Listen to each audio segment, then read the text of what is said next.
মুরারিবাবু প্রতিদিনের মতো মর্নিং ওয়ার্কে বেরিয়েছিলেন।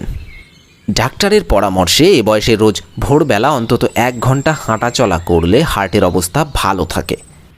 আঁকা বাঁকা গলিতে হাঁটতে হাঁটতে বড় রাস্তায়, তারপর কিছু দূর হাঁটলেই একটা পার্ক।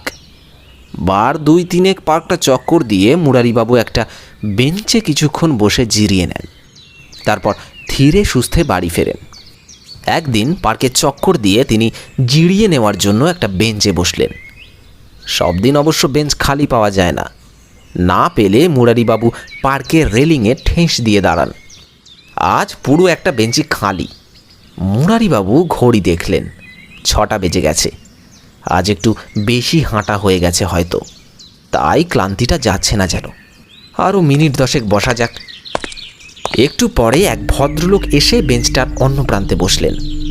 এক মাথা সাদা চুল, পাকানো গোঁফ, পরনে গিলে করা আদ্দির পাঞ্জাবি আর ধাক্কাপার ধুতি, পায়ে চকচকে পামশু, হাতে একটা কালো ঘড়ি। বেশ শৌখিন মনে হচ্ছিল তাকে। তাছাড়া মিঠে একটা সুগন্ধ যেন টের পাচ্ছিলেন মুরারিবাবু। এ বয়সে সেন্ট মেখে মর্নিং ওয়াক করতে বেরিয়েছেন ভদ্রলোক। মনে মনে হাসি এলো মুরারিবাবুর, আর চোখে ভদ্রলোককে লক্ষ্য করতে থাকলেন। এবার ভদ্রলোক পকেট থেকে একটা সিগারেট প্যাকেট আর লাইট বের করলেন। তারপর সিগারেট ধরিয়ে ধোয়ার রিং পাকাতে থাকলেন। কিছুক্ষণ পরে হঠাৎ সিগারেটটা জুতোর তলায় খসে নিভিয়ে ভদ্রলোক উঠে দাঁড়ালেন এবং হন্তদন্ত হয়ে হাঁটতে শুরু করলেন। মুরারিবাবু অবাক হয়ে তাকিয়েছিলেন। ভদ্রলোক পার্কের গেট গলিয়ে বড় রাস্তার ফুটপাতে পৌঁছেছেন। সেই সময় মুরারিবাবুর চোখে পড়ল ওর কালো ছড়িটা। সঙ্গে সঙ্গে তিনি ছড়িটা তুলে নিয়ে চেঁচিয়ে উঠলেন, ও মশাই, আরে ও মশাই, আপনার ছড়িটা ফেলে গেলেন যে। ভদ্রলোক যেন শুনতেই পেলেন না। ফুটপাতের ওখানেই বাস স্টপ। প্রায় খালি একটা বাস এসে গেল এবং উনি উঠে বসলেন। বাসটা তক্ষুনি গর্জন করতে করতে জোরে চলে গেল। মুরারিবাবু ছড়িটা হাতে নিয়ে হতবাক হয়ে দাঁড়িয়ে রইলেন। কালো ছড়িটা ওই ভদ্রলোকের মতোই শৌখিন বলা যায়। হাতলওয়ালা ছড়ি, হাতলে রূপলি নকশা আছে, বাকি অংশ মসৃণ। তলার দিকটা ইঞ্চিখানেক রূপলি খাপে মোড়া। মুরারিবাবু অগত্যা ছড়িটা নিয়ে বাড়ি ফিরলেন। কাল মর্নিং ওয়ার্কে গিয়ে যদি ওর দেখা পান ফেরত দিয়ে দেবেন। কাল যদি দেখা না পান পরশু ছড়িটা নিয়ে যাবেন। যতদিন না ওর দেখা পান ততদিন এটা সঙ্গে নিয়ে মর্নিং ওয়ার্কে বেরোবেন। সেদিন রাত্রে কি একটা শব্দে ঘুম ভেঙে গেল মুরারিবাবুর। তারপর ঝাঁঝালো মিঠে সুগন্ধ টের পেলেন তিনি।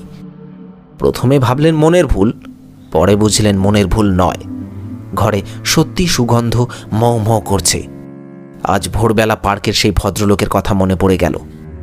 ঠিক একই গন্ধটাই যখন টের পেয়েছিলেন মুরারিবাবু, কিন্তু সেই সুগন্ধ এই ঘরের ভেতর কেন? চমকে উঠে মুরারিবাবু সুইচ টিপে টেবিল ল্যাম্প জ্বেলে দিলেন। তারপর মশারি থেকে বেরিয়ে সুইচ টিপে টিউব লাইটটাও জ্বালালেন। ঘরে তিনি ছাড়া দ্বিতীয় মানুষ নেই, থাকবেই বা কেমন করে? মশার জন্য মাথার দিকের দুটো জানালা সন্ধ্যের আগে বন্ধ করে দেন মুরারিবাবু।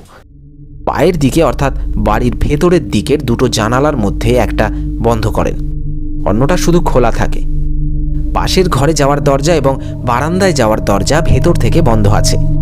তাহলে সুগন্ধটা কি ভেতরের বারান্দা থেকে আসছে? সেই খোলা জানালা দিয়ে পা বাড়াতে গিয়ে হঠাৎ তার চোখে পড়ল দেয়ালের ব্র্যাকেটে হাতল আটকে সেই কালো ছড়িটা ঝুলিয়ে রেখেছিলেন। সেটা নেই। অমনি বুক ধড়াস করে উঠল মুরারিবাবুর। ছড়িটা গেল কোথায়? অবশ্য তত ভীতু মানুষ তিনি নন। রেলের চাকরি থেকে রিটায়ার করার পর এই পৈতৃক এলাকার বাড়িতে বসবাস করছেন মুরারিবাবু। যখন তিনি চাকরি করতেন তখন তার বিধবা দিদি এই বাড়িতে একমাত্র ছেলে নকুলকে নিয়ে থাকতেন। মুরারিবাবু রিটায়ার করার আগেই নকুলকে একটা রেলের চাকরি জুটিয়ে দিয়েছিলেন। এতদিনে নকুল কোয়ার্টার পেয়ে তার মাকে নিয়ে গেছে। কাজে মুরারিবাবু এ বাড়িতে একা থাকেন। সপাক খান। বরাবর তিনি স্বাবলম্বী মানুষ। জীবনে কখনো ভূতপ্রেত দেখেননি। ভূতপ্রেত আছে না নেই তা নিয়েও কোনো মাথা ব্যথা নেই তার। অবশেষে এই বয়সে যে এমন একটা ভুতুড়ে ঘটনার মধ্যে তাকে পড়তে হবে কোনোদিন কল্পনাও করেননি তিনি। মাথা ঠান্ডা রেখে মুরারিবাবু ঘটনাটা বুঝতে চাইলেন। এ তো একটা অদ্ভুত অবিশ্বাস্য ব্যাপার। ভোরবেলা পার্কে দেখা সেই ভদ্রলোক জলজ্যান্ত মানুষ। রহস্য যেটুকু ছিল সেটুকু তার আকস্মিক চলে যাওয়া নিয়ে। কিন্তু এখন রহস্যটা রীতিমতো ঘোরালো হয়ে উঠল যে। একটু পরেই মুরারিবাবু টের পেলেন ঝাঁকে ঝাঁকে মশা তার দু পায়ে যথেষ্ট হুল ফোটাচ্ছে। এই তল্লাটে মশার উৎপাত প্রচণ্ড। দেয়ালের সুইচ টিপে টিউবলাইট বন্ধ করে মুরারিবাবু মশারির ভেতর ঢুকে পড়লেন। তিনি এখন মরিয়া, যা ঘটে ঘটুক তিনি গ্রাহ্য করবেন না। কিছুক্ষণ পর মশারির ভেতর থেকে হাত বাড়িয়ে টেবিল ল্যাম্পের সুইচ অফ করলেন মুরারিবাবু। মাথার ওপর নতুন সিলিং ফ্যান নিঃশব্দে ঘুরছিল। সুগন্ধটা তখনও মৌমৌ করছে। সেই সুগন্ধে যেন কি মাদকতা আছে। মাদকাচ্ছন্ন অবস্থায় ঘুমে তলিয়ে গেলেন রেলের এক প্রাক্তন গার্ড মুরারিমোহন ধাড়া। ঘড়িতে অ্যালার্ম দেওয়া থাকে। ভোর 5টায় সেই অ্যালার্ম বাজল। মুরারিবাবুর ঘুম ভেঙে গেল। অভ্যাস মতো শশব্যস্তে উঠে পড়লেন তিনি। তারপরে মনে পড়ে গেল রাত্রের সেই অদ্ভুত ঘটনার কথা। কিন্তু না, এখন ঘরে সেই সুগন্ধ নেই। আর কি আশ্চর্য, সেই কালো ছড়িটা ব্র্যাকেটেই ঝুলছে। তাহলে কি তিনি একটা অদ্ভুত স্বপ্ন দেখেছেন? কোনো সিদ্ধান্তে পৌঁছতে পারলেন না মুরারিবাবু। প্রতিদিনের মতো মশারি খুলে সিলিং ফ্যানের সুইচ অফ করে কালো ছড়িটা হাতে নিয়ে মর্নিং ওয়াকে বেরোলেন। যথারীতি দরজায় তালা এঁটেই বেরোলেন। পার্কে পৌঁছে চারিদিক লক্ষ্য করে দেখছিলেন মুরারিবাবু, কিন্তু কোথাও সেই ভদ্রলোককে দেখতে পেলেন না। আজ 4 বার চক্কর দিয়ে সেই বেঞ্চটার কাছে এসে দেখলেন গাদাগাদি তার বয়সী 6 জন বৃদ্ধ বসে আছে। মুরারিবাবু পার্কের রেলিংয়ে হেলান দিয়ে দাঁড়ালেন। আজ বেশ ক্লান্ত হয়ে পড়েছেন তিনি। তার দৃষ্টি চঞ্চল। চারিদিকে তাকিয়ে সেই ভদ্রলোককে খুঁজছিলেন তিনি, কিন্তু কোথাও তাকে দেখতে পেলেন না। অগত্যা ছড়িটা নিয়ে আজ একটু দেরি করেই বাড়ি ফিরলেন মুরারিবাবু। কালো ছড়িটা দেয়ালে আঁটা ব্র্যাকেটে আগের দিনের মতোই ঝুলিয়ে রাখলেন। এদিন রাত্রে মুরারিবাবু সতর্কভাবে জেগেছিলেন। ফ্যানের বাতাসে মশারি দুলছিল, তাই ব্র্যাকেটের ঝোলানো ছড়িটাকে দেখা যাচ্ছিল না। ফ্যান বন্ধ থাকলে টেবিল ল্যাম্পের আলোয় মশারির ভেতর থেকে ওটা চোখে পড়ার কথা। টেবিল ল্যাম্পটা আজ ইচ্ছে করেই জেলে রেখেছিলেন। ক্রমে পাড়া নিঝুম হয়ে উঠল। গলিতে রিক্সা চলাচলও বন্ধ হয়ে গেল একসময়। মুরারিবাবুর চোখের পাতা ঘুমে জড়িয়ে আসছিল, তবু তিনি কষ্ট করে জেগে থাকলেন। রেলের গার্ড ছিলেন তিনি, ঘুম এলে মনের জোরে তাকে তাড়াতে পারেন। কতক্ষণ পর হঠাৎ একটা শব্দ হলো, গতরাত্রে যেমন হয়েছিল। আজ জেগে আছেন বলে বুঝতে পারলেন উঁচু থেকে যেন কোনো হালকা জিনিস পড়ে যাওয়ার মতো শব্দটা। তারপর আচমকা নাকে এসে ঝাঁপিয়ে পড়ল সেই মাদকতাময় আশ্চর্য সুগন্ধ। কয়েক মুহূর্তের জন্য অজানা আতঙ্কে তার শরীর ভারী হয়ে উঠেছিল, কিন্তু আজ তিনি আরও মরিয়া। মশারির ভেতর থেকে বেরিয়ে মুরারিবাবু চাপা গর্জন করলেন, তবে রে ব্যাটার ছেলে। তারপর টিউব লাইট জেলে ব্র্যাকেটের দিকে তাকালেন। অমনি ভীষণ চমকে উঠলেন মুরারিবাবু। কালো ছড়িটা ব্র্যাকেট থেকে নিচে পড়ে গেছে। তাহলে এই শব্দটা কাল রাতে তার ঘুম ভাঙিয়ে দিয়েছিল এবং আজ রাতেও একই শব্দ তিনি শুনেছেন। ব্র্যাকেট থেকে ছড়ি পড়ে যাওয়াটা অস্বাভাবিক কিছু নয়। ফ্যানের বাতাসের ধাক্কায় হয়তো ছড়িটা দুলতে দুলতে পিছলে পড়ে গেছে, কিন্তু এই সুগন্ধটা। মুরারিবাবু ছড়িটা তুলে আবার ব্র্যাকেটে রাখার জন্য পা বাড়িয়েছেন। সেই সময় অবিশ্বাস্য ঘটনাটা ঘটে গেল। ছড়িটা মেঝে থেকে শটান সোজা হলো, তারপর শূন্যে ভেসে খোলা জানালার গড়াদের ফাঁক দিয়ে ভেতরের বারান্দায় চলে গেল। এবার বারান্দায় চাপা খুটখুট শব্দ হতে থাকলো। মুরারিবাবু স্তম্ভিত হয়ে পড়েছিলেন। একটু পরে তার মনে হলো কে যেন বারান্দায় ছড়ি ঠুক ঠুক করে পায়চারি ঘুরে বেড়াচ্ছে। সাহস করে জানালায় উঁকি দিলেন তিনি। বারান্দার উপরে 40 ওয়াটের একটা লাইট সারা রাত চলে। এলাকায় ছিঁচকে চোরের উপদ্রব আছে। হঠাৎ শব্দটা থেমে গেল। উঁকি মেরে মুরারিবাবু কাউকে দেখতে পেলেন না, তবে সেই সুগন্ধটা এখনো ঘরের ভেতরে মৌ মৌ করছে। ক্রমশ মাথাটাও যেন ঝিমঝিম করছে। চোখের পাতা জড়িয়ে আসছে ঘুমে। টলতে টলতে মুরারিবাবু আলো নিভিয়ে গত রাত্রের মতো মশারিতে ঢুকে গেলেন এবং খুব শিগগিরই ঘুমিয়ে পড়লেন। ভোর 5টায় অ্যালার্ম বাজলো যথারীতি। মুরারিবাবুও মর্নিং ওয়াকের জন্য তৈরি হলেন।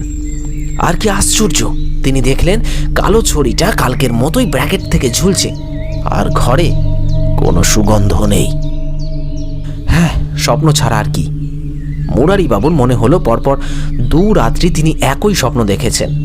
আসলে ছড়িটার রং কালো এবং সেই ভদ্রলোকও ওইভাবে এটা ফেলে রেখে হন্তদন্ত এগিয়ে গিয়ে বাসে চেপে চলে গেলেন, তাই মনে মনে একটা খটকা বেঁধেছিল এবং সেই খটকা থেকেই তিনি স্বপ্ন দেখছেন।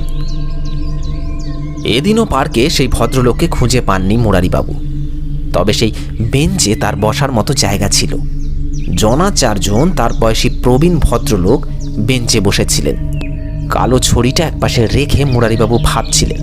পরপর 2 রাত্রি তিনি একটা অদ্ভুত স্বপ্ন দেখেছেন। আজ রাত্রেও যদি ওই স্বপ্ন দেখেন। অমন বিদঘুঁটে স্বপ্ন প্রতি রাতে দেখতে কি ভালো লাগে? তাছাড়া এভাবে কালো ছড়িটার রহস্য নিয়ে মাথা ঘামালে তিনি সত্যি যে পাগল হয়ে যাবেন। তার চেয়ে ছড়িটা এখানে ফেলে রেখে যাওয়াই ভালো। সেই ভদ্রলোকের মতোই কেটে পড়া যাক। এমনও তো হতেই পারে যে এই কালো ছড়িটা সেই ভদ্রলোকেরও নয় এবং তিনিও এর পাল্লায় পড়ে ভুতুড়ে স্বপ্নের চোটে নাকাল হয়ে এটা এখানে ফেলে কেটে পড়েছিলেন। মুরারিবাবু ছড়িটা ফেলে রেখে বেঞ্চ থেকে উঠে দাঁড়ালেন। তারপর হন্তদন্ত হাঁটতে শুরু করলেন, কিন্তু বরাত অন্যরকম। বেঞ্চের এক ভদ্রলোক ছড়িটা নিয়ে ছুটে এলেন। আরে ও মশাই, মশাই, আরে ও মশাই, আপনার ছড়িটা ফেলে রেখে যাচ্ছেন যে। বেগতিক দেখে মুরারিবাবু জোরে মাথা নেড়ে বললেন, না, ওটা আমার ছড়ি নয়। ভদ্রলোক যেন তেড়ে এলেন। আমার নয় মানে? আপনি এটা হাতে নিয়ে বেঞ্চে বসলেন, আবার বলছেন এটা আমার নয়। মুরারিবাবু বললেন, আপনি ভুল দেখেছেন, আমি ছড়ি হাতে বেঞ্চে বসিনি, ছড়িটা ওখানেই রাখা ছিল। এবার তর্ক বেঁধে গেল। ভদ্রলোক চেঁচিয়ে ডাকলেন, অবিনাশ দা, অবিনাশ দা, রঞ্জনবাবু, আপনারা শিগগিরই এখানে আসুন তো। সেই বেঞ্চ থেকে 4 প্রবীণ হন্তদন্ত এসে গেলেন। তারপর কথাটা শুনে সবাই এক বাক্যে বললেন, পরিতোষবাবু ঠিকই বলছেন, আমরাও দেখেছি আপনি এই কালো ছড়িটা নিয়ে হাতে করে এসে বেঞ্চিতে বসেছেন। এখন বলছেন ওটা নাকি আপনার নয়। ব্যাপারটা কি বলুন তো খুলে একটু। সব কথা খুলে বললে হয়তো এরা তাকে পাগল ভেবে ঠাট্টা তামাশা করবেন। এই ভেবে মুরারিবাবু ফোঁস করে শ্বাস ছেড়ে বললেন, ঠিক আছে, ছড়িটা দিন। বলে ছড়িটা নিয়েই তিনি হন্তদন্ত বেরিয়ে এলেন পার্ক থেকে। এরা 4 জন ততক্ষণে হাসাহাসি করে সত্যি বলছেন, পাগল, পাগল, একেবারে বদ্ধ পাগল। মুরারিবাবু মনে মনে বললেন, এখনো পাগল হয়নি, তবে শিগগিরই যে পাগল হয়ে যাব তাও ঠিক। ওফ, হতচ্ছাড়া ছড়িটা।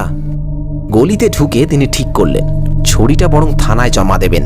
শুধু বলবেন এটা তিনি আজ ভোরবেলা পার্কে কুড়িয়ে পেয়েছেন। বাড়ি ফিরে ব্রেকফাস্ট করে এবং তাড়িয়ে তাড়িয়ে 1 গ্লাস চা খেয়ে মুরারিবাবু ছড়িটা নিয়ে বেরিয়ে পড়লেন। কিন্তু থানার দিকে গিয়ে অবাক কাণ্ড। থানার বড়বাবু ছড়িটা দেখেই উত্তেজিতভাবে হাঁক দিলেন, এই সমাদ্দার বাবু, সমাদ্দার বাবু, শিগগিরই আসুন। একজন পুলিশ অফিসার হন্তদন্ত ঘরে ঢুকে বললেন, বলুন স্যার। দেখুন তো এটা সেই আড্ডিবাবুর ছড়িটা কিনা। ওর স্ত্রী বলেছিলেন একটা কালো ছড়ি হাতানোর জন্যই ডাকাতরা আড্ডিবাবুকে খুন করেছেন। ভদ্রমহিলা ছড়িটার যে ডেসক্রিপশন দিয়েছিলেন তার সঙ্গে এটা মিলে যাচ্ছে, তাই না? সমাদ্দার বাবুও ছড়িটা দেখে চমকে উঠেছিলেন। ওটা হাতে নিয়ে হাতলের নিচে রূপালী অংশটা খুঁটিয়ে দেখার পর তিনি বললেন, হ্যাঁ স্যার, এই তো এখানে খোদাই করা আছে SK আদ্দি, তার মানে সুশীল কুমার আদ্দি। মুরারিবাবু ফ্যাল ফ্যাল করে তাকিয়েছিলেন। কি বলবেন ভেবে পাচ্ছিলেন না। বড়বাবু তার দিকে চোখ কটমট করে তাকিয়ে বললেন, দেখুন মশাই, এটা এক সাংঘাতিক মার্ডার কেস, ছেলে খেলা নয়। সত্যি করে বলুন তো আপনি এটা কোথায় পেয়েছেন? সমাদ্দার বাবু বললেন, স্যার, আগে দেখা যাক এটার ভেতরে হিড়েগুলো আছে কিনা। যদি না থাকে তাহলে এই ভদ্রলোককে অ্যারেস্ট করতে হবে। বলে তিনি ছড়ির হাতলটা ঘোরাতে শুরু করলেন। মুরারিবাবু অবাক হয়ে দেখলেন প্যাঁচটা খুলে হাতলটা আলাদা হয়ে গেছে। তারপর সমাদ্দার বাবু ছড়ির মাথার দিকটা টেবিলে ঠুকতে থাকলেন। কয়েকবার ঠোকার পর খুদে 3 টুকরো উজ্জ্বল কি জিনিস বেরিয়ে এলো। জানালা দিয়ে সকালের রোদ এসে পড়েছিল বড়বাবুর টেবিলে। সেই রোদে 3 টুকরো জিনিস দেখে চোখ ধাঁধানো দীপ্তি ঝলমলিয়ে উঠল। মুরারিবাবু হতবাক হয়ে তাকিয়ে রইলেন। এবার বড়বাবু সহাস্যে বললেন, আপনি এই ছড়িটা কোথায় পেলেন বলুন তো মশাই? মুরারিবাবু গুম হয়ে বললেন, আজ ভোরবেলায় পার্কে কুড়িয়ে পেয়েছি, কিন্তু ব্যাপারটা কি স্যার? বললাম না মার্ডার কেস। কদিন আগে সুশীল কুমার আদ্দি নামে এক ভদ্রলোক এই ছড়ি হাতে বেড়াতে বেরিয়েছিলেন। তারপর একটা গলির মোড়ে তার ডেড বডি পাওয়া যায়। সমাদ্দার বাবু বললেন, স্যার, আমার মনে হচ্ছে যে কোনো কারণেই হোক খুনিরা এই ছড়িটা হাতাতে পারেননি। বড়বাবু বললেন, কারণটা এবার আসামি দুটোর মুখ থেকেই শোনা যাক। ওদের হাজত থেকে এখানেই নিয়ে আসুন, ওরা এবার কি বলে শোনা যাক। সমাদ্দার বাবুর নির্দেশে দুজন কনস্টেবল হাতকড়া এবং কোমরে দড়ি বাঁধা দুটো লোককে টানতে টানতে নিয়ে এলো। একজন বেঁটে গাট্টা গোট্টা এবং অন্যজন রোগা। সমাদ্দার বাবু তাদের পেটে বার কতক লাঠির গুঁতো মেরে বললেন, বল হতো ছাড়া, এই ছড়ির জন্যই তোরা সুশীল বাবুকে মার্ডার করেছিস, কিন্তু ছড়িটা হাতাতে পারিসনি কেন? লাঠির গুঁতোর সঙ্গে চুল খামচে বেজায় টানাটানির চোটে অস্থির হয়ে বেঁটে লোকটা বলে উঠল, আমরা দুজনে সঙ্গে ছিলাম বটে, তবে খুনটা করেছিল বেচুলাল স্যার। ছড়িটা সেই হাতিয়েছিল। পরদিন বেচুর কাছে গিয়ে শুনি ছড়িটা নাকি তার ঘর থেকে নিপাত্তা হয়ে গেছে। আমরা বিশ্বাস করিনি, ওকে খুব শাসিয়েছিলাম। বেচু মা কালীর দিব্যি কেটে বলেছিল রাত দুপুরে খুটখাট শব্দ শুনে সে আলো জেলে দেখেছিল ছড়িটা নাকি জানালা গলিয়ে পালিয়ে গেল, আর ঘরে নাকি ঝাঁঝালো সেন্টের গন্ধ। আপনারা বেচুকে খুঁজে বার করুন স্যার। এবার মুরারিবাবু চুপ থাকতে পারলেন না, বলে উঠলেন, একটা কথা জিজ্ঞাসা করি, সুশীল বাবুর মাথার চুল কি সাদা ছিল? মেটে আসামি ফোঁস করে শ্বাস ছেড়ে বলল, আগে হ্যাঁ। ওর পরনে কি গিলে করা আদ্দির পাঞ্জাবি ছিল? আগে হ্যাঁ। পরনে ধাক্কা পাড়ে ধুতি আর পায়ে পামসু ছিল? আগে। মুরারিবাবু চুপ করে গেলেন। বড়বাবু বললেন, আপনি সুশীল বাবুকে চিনতেন নাকি মশাই? আস্তে মাথা নেড়ে মুরারিবাবু বললেন, এবার আমি কি যেতে পারি স্যার? হ্যাঁ, তবে নাম ঠিকানা আর একটা স্টেটমেন্ট লিখে দিয়ে যান। সমাদ্দার বাবু, এর স্টেটমেন্ট নিয়ে নিন। কাঁপা কাঁপা হাতে মুরারিবাবু স্টেটমেন্টের তলায় নাম ঠিকানা লিখে থানা থেকে বেরিয়ে এলেন। তারপর হাঁটতে হাঁটতে হঠাৎ একটু থেমে গিয়ে ভাবলেন, বড়বাবুকে কি বলে আসবেন খুনি বেচুলাল ঠিক কথাই বলেছিল তার দুই সেঙাতকে? কিন্তু আর কথা বাড়িয়ে লাভ নেই, পুলিশের আইনে ভূতপ্রেত বলে কিছু নেই। তাছাড়া আসল ঘটনা খুলে বলতে গিয়ে হয়তো নিজেও এই খুনের কেসে জড়িয়ে যাবেন। পুলিশ ভূতপ্রেতের চেয়ে সাংঘাতিক, তার চেয়ে চুপচাপ কেটে পড়ায় নিরাপদ। তবে হ্যাঁ, একটা কথা স্পষ্ট বোঝা যাচ্ছে, সুশীলবাবুর আত্মা যেন ঠিক এটাই চেয়েছিলেন।